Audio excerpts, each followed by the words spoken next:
নমস্কার। আজকে কর্কট রাশিকে নিয়ে বলবো। কর্কট রাশির ক্ষেত্রে দেবগুরু বৃহস্পতি এই যে বক্রী অবস্থায় রাশি পরিবর্তন করছে, চলে আসলো দ্বাদশ ঘরে, যেটা হচ্ছে মিথুন রাশি। কীরকম প্রভাব দিবে কর্কট রাশির উপর? কোন দিক থেকে কর্কট রাশি হতে যাচ্ছে লাভবান, কোন দিক থেকে বিশেষ সাবধান, কোন বিশেষ উপাচার করবে এই সময়কালে, সমস্ত কিছু আজকের ভিডিওতে তুলে ধরবো। তো অনুষ্ঠানটি শুরু করার আগে সবার প্রথম বলি যে এটা গ্রহের গোচর এবং চন্দ্র রাশি অনুসারে বলা হচ্ছে, কারো কোনো রকম ব্যক্তিগত কুষ্ঠিধর আলোচনা নয়। এবং তার সাথে বলবো, যারা বহুদিন ধরে দেখছেন এখনো পর্যন্ত সাবস্ক্রাইব করেননি, অবশ্যই সাবস্ক্রাইব করবেন। আগামী দিনে কর্কট রাশি সম্পর্কিত বহু বহু ভিডিও দেওয়া হবে। যারা জ্যোতিষী সংক্রান্ত বিষয়কে ভালোবাসেন, গুরুত্ব দেন, ইন্টারেস্টেড, আশা করছি তারা বিশেষভাবে উপকৃত হবেন। তো দেবগুরু বৃহস্পতি কর্কট রাশির ক্ষেত্রে কারো গ্রহ, ভাগ্যের ঘরের অধিপতি। ভাগ্যের ঘরটা হচ্ছে মীন রাশি, সাধারণ রাশি, এবং ষষ্ঠ ঘরটা হয়ে গেছে তার মূল ত্রিকোণ রাশি, ধনু রাশি। এই দুটি ঘরের অধিপতি দেবগুরু বৃহস্পতি। এতদিন রাশির উপর উচ্চ অবস্থায় ছিল, এবার রাশি পরিবর্তন করছে। 5ই ডিসেম্বর দেবগুরু বৃহস্পতি অবস্থান করবে, বক্রী অবস্থায় চলে আসবে দ্বাদশ ঘরে, যেটা হচ্ছে মিথুন রাশি। এবং এখানটাতে মার্চ মাসের 11 তারিখ পর্যন্ত থাকবে, তারপরে আবার বকরি থেকে মার্গি হবে, এবং জুন মাসের 2 তারিখে আবার রাশি পরিবর্তন করে নেবে। তখন আবার উচ্চ অবস্থায় রাশির উপর প্রভাব থাকবে। তো বকরি হয় যখন, তার সাথে যখন আবার উচ্চ হয়ে যায়, তখন কিন্তু একটা অন্যরকম ফল হয়। আর যখন বকরি হয় তখন কিন্তু একটা অন্যরকম ফল হয়। এই দুটি ফলের মধ্যে কিছুটা হলেও তফাৎ থাকে, কারণ উচ্চ অবস্থায় বকরি হয়ে যাওয়া মানে এটা কিন্তু অতটা ভালো ফল দেয় না। এটা এরকমভাবে বোঝা যেতে পারে যে কেউ এক কাপ চায়ে 2 চামচ চিনি খায়, সেখানটাতে যদি 4 চামচ চিনি দিয়ে দিই, তাহলে কি কেউ খাবে? সেরকম কিন্তু অত্যধিক মিষ্টি হয়ে যাওয়া, সেই জিনিসটাকে বোঝায়। এখানটাতে কী হবে? শিক্ষার ব্যাপারে কী হবে? অহংকার জিনিসটা মনের মধ্যে চলে আসবে, নিজের স্বার্থের জন্য অন্য কাউকে ব্যবহার করে নেওয়া, সেই জিনিসগুলো চলে আসবে, ছোট করে দেখা, এই চিন্তাগুলো চলে আসবে। নিজেকে সব দিক থেকে মানে সর্বজান্তা এরকম মনে হবে। কনফিডেন্ট লেভেলটা হাই হয়ে যাবে, অত্যধিক কনফিডেন্ট হয়ে যাবে। এবার অত্যধিক কনফিডেন্ট হলে যা হয়, তো এবার কি হচ্ছে, এই পরিবর্তনটা হচ্ছে। এবার পরিবর্তন হয়ে চলে আসছে দ্বাদশ ঘরে। তো দ্বাদশ ঘরে দেবগুরু বৃহস্পতির অবস্থান, যে দ্বাদশ ঘরে গুরুর অবস্থান, সবাই তো ভয় পাবে যে এই গুরুতে আবার 12টা বাজিয়ে দিবে, সেটা না। দেবগুরু বৃহস্পতি দ্বাদশ ঘরে যথেষ্ট ভালো ফল দেয়। অনেক দিক থেকে এই বক্রী অবস্থায় রয়েছে, অনেক দিক থেকে ভালো ফল দিবে। কারণ দেবগুরু বৃহস্পতির যে প্রভাবগুলো, এবং যে নক্ষত্রে দেবগুরু বৃহস্পতি বক্রী হচ্ছে, এই নক্ষত্রের বিশেষ একটা ফল রয়েছে। কারণ দেবগুরু বৃহস্পতি দ্বাদশ ঘরে অবস্থান করছে, এটা ঠিক, কিন্তু তার যে দৃষ্টিগুলো, পঞ্চম দৃষ্টি পড়ছে চতুর্থ ঘরে।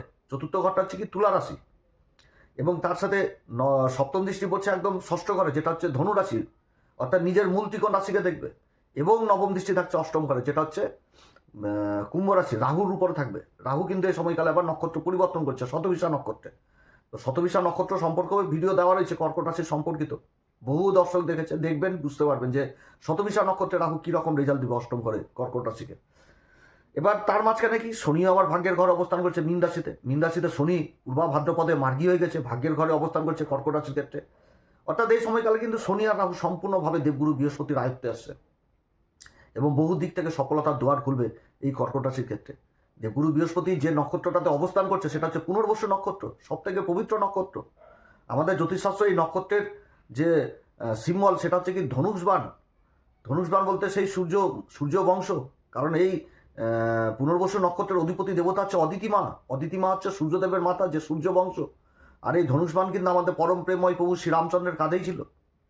অর্থাৎ এই ধনুষবাণ থেকে কিন্তু অনেক কিছু বুঝায়, শালীনতা বুঝায়, ভদ্রতা বুঝায়, একাগ্রতা বুঝায়, দায়িত্ব, কর্তব্য, সমস্ত কিছু উঠে আসে, ধৈর্য জিনিস উঠে আসে। তো এই ধনুষবাণ, আমাদের জ্যোতিষশাস্ত্র বলছে যে এই ধনুষবাণে যে বাণটা নিক্ষেপ হবে, সেই বাণ নিজের কার্যকরী নিয়ে পুনরায় সেই জায়গাতে ফিরে আসে। অর্থাৎ জীবনে যদি কিছু হারিয়ে যায়, যে জিনিসগুলো হারিয়ে গেছিল কর্কট রাশি ঢাইয়া চলাকালীন, সেই জিনিসগুলো, নিজের মান সম্মান, পদ প্রতিষ্ঠা, যা যা হারিয়েছে, যে দুঃখ কষ্ট বেদনা, সমস্ত কিছু কিন্তু এই সময়কালে দেবগুরু বৃহস্পতির মাধ্যমে আসবে, এবং মান সম্মান পদ প্রতিষ্ঠা সমস্ত কিছু উঠে আসছে এই সময়কালে। তবে বিশেষ বিশেষ কিছু ক্ষেত্রে এই সময়কালে দারুণ রেজাল্ট দেবে দেবগুরু বৃহস্পতির এই প্রভাব। দ্বাদশ ঘরে দেবগুরু বৃহস্পতি বক্রী হচ্ছে, বহু দিক থেকে এই কর্কট রাশির উন্নতির যোগ থাকছে। তো এই পুনর্বসু নক্ষত্রের যে গাছের সিম্বল দেওয়া হয়েছে আমাদের এই জ্যোতিষশাস্ত্রে, সেটা কিন্তু বলা হয়েছে বাঁশ গাছকে।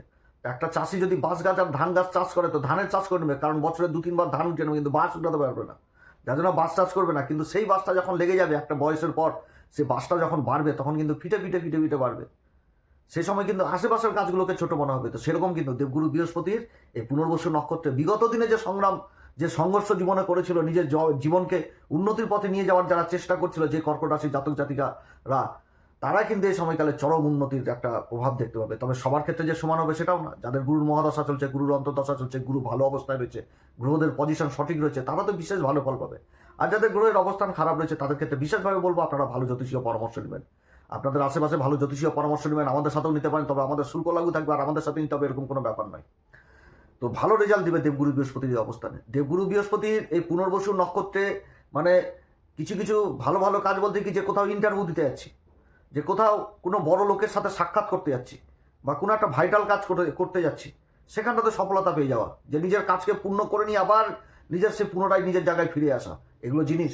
যে কোনো একটা শুভ কাজ করতে যাচ্ছি, কোনো একটা বাড়ির ভিত স্থাপন করতে যাচ্ছি, যে ব্যবসায়ী কোনো একটা জায়গায় ড্রিল করতে যাচ্ছি, বা কোথাও বিয়ে থাওয়ার সম্বন্ধ করতে যাচ্ছি, এই জিনিসগুলো কিন্তু হঠাবে শুভ কাজ, এক কথায় বলতে গেলে যেটা আমাদের জীবনের প্রয়োজন রয়েছে, যেটা বহুদিন ধরে আশা করে রাখছি। এবং এই সময়কালে দেবগুরু বৃহস্পতির মানে বহু এই কর্কট রাশি জাতক জাতিকাদের মনের যে গোপন ইচ্ছা, গোপন চিন্তা, দুশ্চিন্তা সমস্ত কিছু দূর করাবে। কারণ দেবগুরু বৃহস্পতির যে দৃষ্টিগুলো, সেই দৃষ্টিগুলোর কিন্তু একটা ভালো প্রভাব পড়বে এই সময়কালে। দেবগুরু বৃহস্পতি দ্বাদশ ঘরে অবস্থান করছে, তার পঞ্চম দৃষ্টি পড়ছে যে একদম চতুর্থ ঘরে। চতুর্থ ঘর বলতে তুলা রাশিতে পড়ছে, শনির মূল ত্রিকোণ রাশিতে পড়ছে, আর শনি মূল ত্রিকোণ বলছি, শনির উচ্চ রাশিতে পড়ছে, আর শনি দেবগুরু বৃহস্পতির রাশিতে অবস্থান করছে ভাগ্যের ঘরে। তো শনির উচ্চ ঘরকে দেখছে, সেরকম শনিও কিন্তু দশম দৃষ্টি দিয়ে দেবগুরু বৃহস্পতির মূল ত্রিকোণ রাশি ধনু রাশিকে দেখছে। দেবগুরু বৃহস্পতির রাশিতে অবস্থান করে 20 তারিখে, জানুয়ারি মাসের 20 তারিখে আবার শনিও রাশি পরিবর্তন করে নেবে। তো যে পজিশনগুলো হচ্ছে চারিদিক থেকে সফলতা। দেবগুরু বৃহস্পতি মানে কি? ধর্ম। দেবগুরু বৃহস্পতি মানে হচ্ছে মায়া, মমতা, পরোপকারিতা, শিক্ষার জগৎ, জ্ঞানের জগৎ। দেবগুরু বৃহস্পতির জ্ঞানের আলোতেই তো অজ্ঞানতার অন্ধকার দূর হয়। তো দেবগুরু বৃহস্পতি অবস্থানই করছে মোক্ষ ত্রিকোণে, অর্থাৎ এই সময়কালে ধর্ম জিনিসটা যথেষ্ট উঠে আসবে। কারণ দেবগুরু বৃহস্পতি মোক্ষ ত্রিকোণে অবস্থান করছে এবং ধর্মের ঘরের অধিপতি দেবগুরু বৃহস্পতি, সেরকম ষষ্ঠ ঘরের অধিপতি। তো দেবগুরু বৃহস্পতি এই সময়কালে বহু এই কর্কট রাশি জাতক জাতিকাদের মধ্যে ধর্মের চেতনা, ধর্মের প্রতি একটা আস্থা, বিশ্বাস, ধর্মস্থান ভ্রমণ, তীর্থস্থান ভ্রমণ, এগুলো খুবই হবে। এবং বাড়িতে যে মাঙ্গলিক কার্য হবে তার পিছনে অর্থ ব্যয় করবে। দ্বাদশ ঘরে দেবগুরু বৃহস্পতি অবস্থান, অনেকে বলবে যে এই তো পয়সা নষ্ট করাবে গুরু। এবার দেবগুরু বৃহস্পতির দ্বাদশ ঘরে অবস্থান, এটা একটা জ্যোতিষীয় সূত্র, যে যখনই দেবগুরু বৃহস্পতি দ্বাদশ ঘরে অবস্থান করবে এবং সেই জাতক কিংবা জাতিকা যখনই ধর্মের পিছনে অর্থ ব্যয় করবে, সেটা দ্বিগুণ হয়ে আবার জীবনে রিটার্ন পাবে। এটাই গুরুর আশীর্বাদ, এটাই গুরুর কৃপা। এটা যে কোনো রাশির ক্ষেত্রে হয়, তবে কর্কট রাশির ক্ষেত্রে অত্যধিক হবে, কারণ উচ্চ ভিলাসী দেবগুরু বৃহস্পতি। তো দেবগুরু বৃহস্পতির এই অবস্থান পঞ্চম ঘরে, যে পঞ্চম ঘরে বলছি, চতুর্থ ঘরে যে পঞ্চম দৃষ্টি পড়ছে, এটা যারা ব্যবসা বাণিজ্য করছেন, জায়গা জমি সংক্রান্ত, যারা বহুদিন ধরে নিজেদের প্রপার্টি বেচতে পারছিলেন না, সেই কাজগুলো হবে। যারা জায়গা জমি সেল পারচেসের সাথে যুক্ত রয়েছেন, রিয়েল এস্টেটের কাজের সাথে যুক্ত রয়েছেন, ভূমি সংক্রান্ত কাজের সাথে যুক্ত রয়েছেন, তাদের জন্য যথেষ্ট ভালো। এবার চতুর্থ ঘরটা হচ্ছে কি উচ্চশিক্ষা, আর দেবগুরু বৃহস্পতি হচ্ছে নবম ঘরের অধিপতি, এটাও উচ্চশিক্ষা। এবং দেবগুরু বৃহস্পতি হচ্ছে আবার ষষ্ঠ ঘরের অধিপতি, মূল ত্রিকোণ রাশি, অসুখ বিসুখ, অর্থাৎ যারা মেডিকেল নিয়ে ভেষজনিত কাজ, ট্রিটমেন্ট, মেডিকেল এই সমস্ত কাজের সাথে যুক্ত রয়েছেন, তাদের জন্য যথেষ্ট ভালো। শিক্ষার দিক থেকে যারা ডাক্তারি নিয়ে পড়াশোনা করছেন বা উচ্চশিক্ষার সাথে জড়িত রয়েছেন, তাদের বিদেশ গমন হবে এই সময়কালে, বিদেশ যাত্রা হবে শিক্ষা লাভের জন্য। কত সুন্দর অবস্থান, শিক্ষা উঠে চলে আসলো। তারপরে পিতামাতার সাথে যে সম্পর্ক খারাপ, সম্পর্ক বিচ্ছিন্ন, সেইগুলো জিনিস এখন যথেষ্ট ভালো হবে এই সময়কালে। চারিদিক থেকে উন্নতি, বন্ধু বান্ধবদের সঙ্গ পাবে কর্মক্ষেত্রে। যারা রাজনীতির সাথে যুক্ত রয়েছেন তাদের জন্য যথেষ্ট ভালো সময়। যারা কোর্ট কেস মোকদ্দমায় ঝুলছিলেন বহুদিন ধরে, তাদের জন্য যথেষ্ট ভালো সময়। কোর্ট কেস মোকদ্দমায় জয়ী লাভ হওয়ার প্রবল সম্ভাবনা থাকছে এই সময়কালে। দেবগুরু বৃহস্পতির এই নক্ষত্র অবস্থান এবং বক্রী অবস্থায় নিজের ঘরকে দেখছে। শত্রুরা অনেক দূরে থাকবে এই সময়কালে। যারা শত্রু, তারা বিন মাঙ্গের জল, অর্থাৎ বন্ধুত্ব করবে আবার জলও খেয়ে যাবে, এরকম অবস্থা হবে দেবগুরু বৃহস্পতির অবস্থানে। অর্থাৎ নিজের জ্ঞানের দ্বারা শত্রুকে বশীভূত করবে এই সময়কালে। দূরদৃষ্টি সম্পন্ন হবে, কিভাবে নিজের জীবনকে চালাবো সেই জিনিসগুলো উঠে আসছে এই সময়কালে দেবগুরু বৃহস্পতির। দেবগুরু বৃহস্পতির অষ্টম ঘরে দৃষ্টি পড়ছে।